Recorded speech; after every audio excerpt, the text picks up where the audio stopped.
Assalamualaikum warahmatullahi wabarakatuh. Perkenalkan, nama saya Mizanul Marhama Zulwarman dengan NIM 4241210009. Di sini saya ingin menjelaskan tentang pendidikan Pancasila yang berjudul tentang Pancasila sebagai ideologi negara. Pengertian ideologi perjuangan kemerdekaan dipengaruhi oleh para sastrawan dan seniman yang menjadikan karyanya sebagai alat untuk membangkitkan semangat nasionalisme dan menyebarkan pesan-pesan perjuangan, keberanian dan ketabahan bangsa tergambar melalui karya seni lukis dan patung yang menginspirasi masyarakat untuk bersatu melawan penjajahan melalui puisi, prosa, dan naskah drama. Mereka mampu menyentuh hati dan pikiran banyak orang melalui karya-karyanya, mengorbankan semangat perjuangan dan mempertebal kesadaran kolektif akan pentingnya kemerdekaan. Pentingnya ideologi Pancasila. Pentingnya Pancasila sebagai ideologi negara bagi mahasiswa adalah untuk memperlihatkan peran ideologi sebagai penuntun moral dalam kehidupan bermasyarakat, berbangsa dan bernegara, sehingga ancaman berupa penyalahgunaan narkoba, terorisme, dan korupsi dapat dicegah. Di samping itu, Pancasila sebagai ideologi negara pada hakikatnya mengandung dimensi realitas, idealitas, dan fleksibilitas yang memuat nilai-nilai dasar cita-cita dan keterbukaan sehingga mahasiswa mampu menerima kedudukan Pancasila secara akademis. Lalu ada fungsi ideologi. Fungsi ideologi adalah untuk menetralkan status quo dan untuk menampilkan kondisi-kondisi sosial yang berlaku saat itu sebagai ciri yang tak dapat hilang dari sifat manusia. Ideologi memberikan dukungan untuk kekuasaan kelas dengan membujuk kelas-kelas yang tertindas dan menerima gambaran realitas yang menjadikan keadaan subordinasi mereka sebagai hal yang alami. Karena ideologi memiliki 3 fungsi utama, yaitu mengesahkan, memistikan, dan menenteramkan. Adapun macam-macam ideologi. Ada ideologi fasisme. Menurut Profesor Dr. William Eberstein, fasisme ialah pengorganisasian pemerintah dan masyarakat secara totaliter oleh kediktatoran suatu partai yang berwatak atau bercorak nasionalis, realis, militeristik, dan imperialis.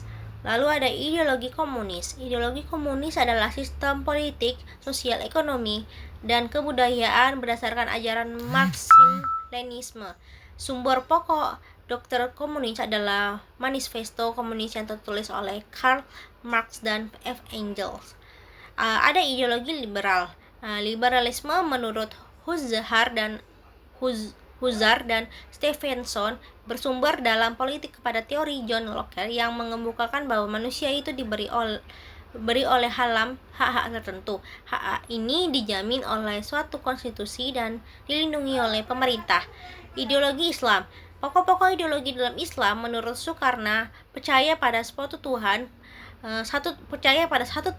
kesatuan, musyawarah dan mufakat, memegang persamaan dasar manusia, etika tingkah laku didasarkan atas kerjasama, memegang atau menegakkan keadilan. Lalu ada ideologi Pancasila.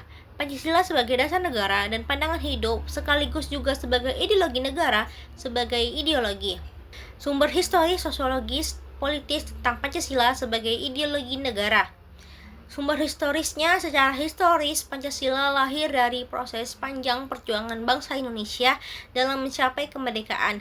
Nilai-nilainya dirumuskan oleh para pendiri bangsa melalui sidang BPUPKI dan PPKI yang berpuncak pada pengesahan Pancasila dalam pembukaan Undang-Undang Dasar 1945 sebagai dasar negara. Sumber sosiologisnya, Pancasila bersumber dari nilai-nilai yang hidup dan berkembang dalam masyarakat Indonesia seperti gotong royong, musyawarah, toleransi, dan rasa keadilan. Nilai-nilai tersebut mencerminkan kepribadian bangsa Indonesia yang majemuk dan menjadi pedoman dalam kehidupan bermasyarakat, berbangsa, dan bernegara. Lalu yang terakhir ada sumber politis. Pancasila berfungsi sebagai ideologi negara yang menjadi dasar penyelenggaraan pemerintahan dan sistem politik nasional. Pancasila berperan sebagai pemersatu bangsa, sumber legitimasi kekuasaan negara, serta pedoman dalam perumusan kebijakan dan peraturan perundang-undangan guna mewujudkan tujuan nasional Indonesia. Itu ada tantangan Pancasila sebagai ideologi negara. Tantangannya antara lain munculnya paham radikalisme dan intoleransi yang bertentangan dengan nilai persatuan dan kemanusiaan. Selain itu, arus globalisasi dan perkembangan teknologi informasi membawa nilai-nilai asing yang dapat melemahkan jati diri bangsa.